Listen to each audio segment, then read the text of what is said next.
এর মধ্যে ভাত ডাল তরকারি রয়েছে, আমি খাবো। ও মামা, আমার খুব জোর খিদে পেয়েছে, আমাকে খেতে দাও না।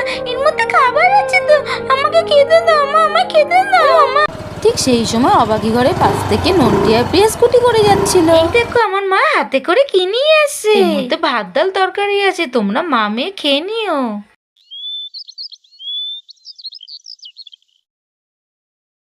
হ্যালো ফ্রেন্ডস, জিনিভিলে ডলাজে তোমাদের সবাইকে স্বাগত জানাই। আগের এপিসোডে তোমরা দেখেছিলে অবাগীর ঘরে এক ফোঁটাও খাবার ছিল না, আর তাই জন্য অবাগী আর তার মেয়ে দুজনে মিলে খুব কাঁদছিল। তো চলো আজকে গল্পটা কি হয় দেখে নিই। সেই সময় অবাগী ঘরের পাশ থেকে নন্টি আর প্রিয়া স্কুটি করে যাচ্ছিল। ঠিক সেই সময় নন্টি অবাগী আর তার মেয়ের কান্নার আওয়াজ শুনতে পেল।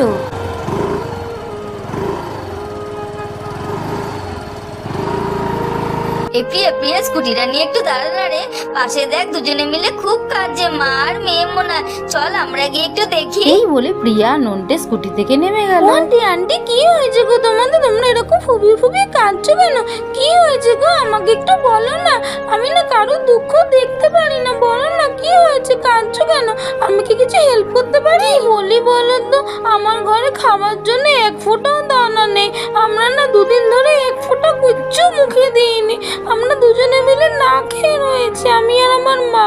আমাদের ঘরে এক ফোঁটা খাবার নেই। আমার মা না যেখানে কাজ করে তারা না আমার মাকে কাজ থেকে তাড়িয়ে দিয়েছে, বলে নাকি আমার মা চোর, তাদের হাত চুরি করেছে। কিন্তু ভগবান জানে আমার মা চোর না, আমার মা চুরি করেনি। জানো তো, সবাই আমার মাকে চোর বলে। তোমরা কি পারবে আমার মাকে একটা কাজ খুঁজে দিতে? তাহলে আমাদের না আর খাওয়ার কষ্ট হবে না, আমরা দুবেলা দুমুঠো খেতে পারবো। আমরা এই কাছেই থাকি, আমার মাসিমণি না খুব ভালো। আমার মাসিমণিকে গিয়ে তোমাদের কথা সব কিছু খুলে বলবো। আমার মাসিমণি দেখবে তোমাদের একটা কাজ পাইয়ে দেবে, তোমরা চিন্তা করো না। আজকে থেকে তুই আর আমি বন্ধু, হ্যাঁ? তো যা যা কষ্ট হবে তুই আমাকে সব কথা খুলে বলতে পারিস, আমি তোকে খুব হেল্প করব। তুই চিন্তা করিস না, তোর মায়ের আমি একটা কাজ পাইয়ে দেবো, আর তোরা দুবেলা দুমুঠো খেতে পারবি, তোদের আর কষ্ট হবে না। মামা, এই দেখো, এই মেয়েটা বলছে তোমার একটা কাজ পাইয়ে দেবে, তুমি তাহলে চিন্তা করো না মা, আমরা দুবেলা দুমুঠো খেতে পারবো, আমরা আর না খেয়ে থাকবো না। এই শোনো না, আমি কি তোমাকে বন্ধু বলতে পারি? আমার না কোনো বন্ধু নেই, জানো তো, আমার সাথে কেউ মেশে না, আমার কোনো বন্ধু নেই। শোন, তুই আমাকে তুমি তুমি বলে ডাকবি না, আমরা দুজনে একই বয়সী, তুই আমাকে তুই বলে ডাকতে পারিস। আমার নাম প্রিয়া, আর তোর নামটা কি? তোর নামটা তো আমি জানি না। আমার নাম সোনা, আমার মা আমাকে সোনা বলে ডাকে। আর তোমার নাম? আমার নাম নন্টে, আমরা দুই ভাই বোন, আমরাই পাশেই থাকি। তোমরা দুজন না খুব খুব ভালো, তোমরা আমার মাকে কাজ পাইয়ে দিয়েছো, তোমাদের এই উপকার আমরা কোনোদিনও বলবো না, কোনোদিনও না। এই আবার তুই আমাকে তুই না বলে তুমি তুমি বলে ডাকছিস। আমার নাম প্রিয়া, বলেছি না আমাকে প্রিয়া বলে ডাকবে। আমরা তো এখন বন্ধু, বন্ধুরা তো তুই তুই বলে ডাকে, তুমি তুমি বলে কি ডাকে?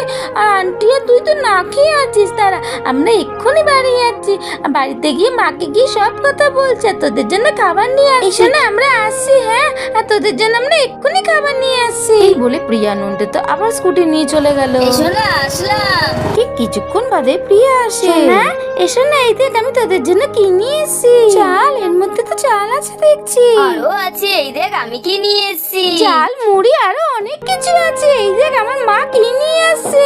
ওই তো আমার মা, আমার তাড়াতাড়ি এসো। এদিকে মিনু হাতে করে ময়দা নিয়ে আসে। এর মধ্যে ডাল আছে, আর এর মধ্যে ভাত তরকারি কিছু আছে, খেয়ে নিও। এর মধ্যে ভাত ডাল তরকারি রয়েছে, আমি খাবো। ও মামা, আমার খুব জোর খিদে পেয়েছে, আমাকে খেতে দাও না।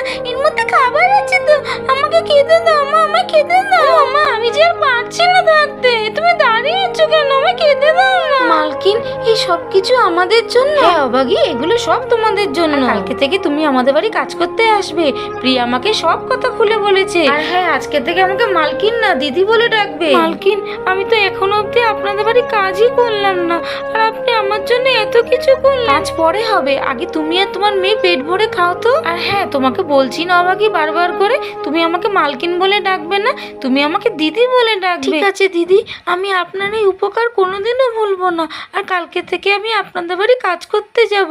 আপনি আমাদের জন্য যা করলেন তা আমি কোনোদিনও ভুলতে পারবো না। বন্ধুরা আমরা গল্পটা এখানেই শেষ করলাম। এর পরের এপিসোডটা আমরা নেক্সট পর্বে নিয়ে আসবো। যারা আমাদের চ্যানেল টিনি ভিলেজ ডল হাউস দেখছো তাদেরকে অনেক অনেক ধন্যবাদ। বন্ধুরা এইভাবে লাইক আর সাবস্ক্রাইব করে আমাদের পাশে থেকো। টাটা।